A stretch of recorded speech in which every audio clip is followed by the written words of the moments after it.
ఆంధ్రుల హక్కు విశాఖ హక్కును కాపాడుకోవడంలో ప్రైవేటీకరణ జరగకుండా ఆపుకోవడంలో ఎన్ని సంవత్సరాలుగా మీరు చేస్తున్న పోరాటం విఫలమైందంటే కాదంటారా? బీజేపీ చాలా మొండిగా చాలా దుర్మార్గంగా వ్యవహరిస్తుంది. అలాగే రాష్ట్ర ప్రభుత్వాలు కూడా వాళ్ళకి అండగా నిలబడ్డాయి. ఈ రాజకీయ నాయకుల యొక్క వ్యవహార శైలి చూస్తే ఏమని చెప్తారు? గత ప్రభుత్వంలోనే నోటిఫికేషన్ వచ్చింది, అదేం ఆపలేదు. చంద్రబాబు నాయుడు గారు మాట్లాడాలి, నోరిప్పాలి దీని మీద.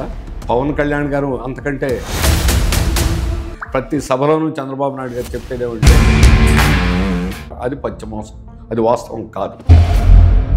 Strong sentiment is there among the people. ఇక్కడ విశాఖ ఉక్కు ఉండగా మళ్ళీ ఇంకొక ప్రైవేట్ ప్లాంట్ ఎవరైనా తక్కువ అంచనా వేస్తే వాళ్ళ రాజకీయ పతనానికి ఇది పునాది అవుతుంది. ఈ భూదందాల మీద మీరేం చెప్తారు సార్? గడిచిన దశాబ్ద కాలంగా చూస్తే ఏం ప్రభుత్వం వాళ్ళ సొంత జాగీరా?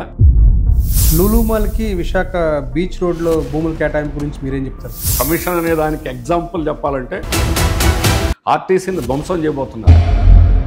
కేంద్ర మంత్రులు కావచ్చు, ఎంపీలు కావచ్చు, వీరందరూ కూడా వైఫల్యం చెందినట్టేనంటారా? విడిపోయిన తర్వాత ఆంధ్రప్రదేశ్కు జరిగినటువంటి తీవ్రమైనటువంటి అన్యాయం అంతా ఇంత కాదు. మంత్రి నాదెండ్ల మనోహర్ చెప్పి మాట్లాడిన అబద్ధాలు అంటారా? ఖచ్చితంగా అబద్ధమే.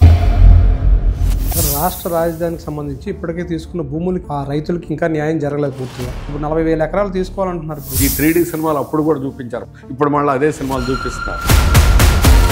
వైఎస్ జగన్మోహన్ రెడ్డి పాలనకి ఇప్పుడున్న ఈ ఏడాది పాలన కంపారిజన్ ఏం చెప్తారు సార్? 29 నాటికి ఏదో అద్భుతాలు చేస్తామని అనుకుంటే భ్రమది. వీటన్నిటి మీద వామపక్షాలకు మీరు ఏం పోరాటం చేయబోతున్నారు? వాడు ఎవడైనా బయటకు వచ్చిన వాడు రేపు అడ్డుకుంటాం. ఇది ప్రజల సంపదను కాపాడుకోవాలనేది మేము ప్రజలకు అప్పీల్ చేస్తాం.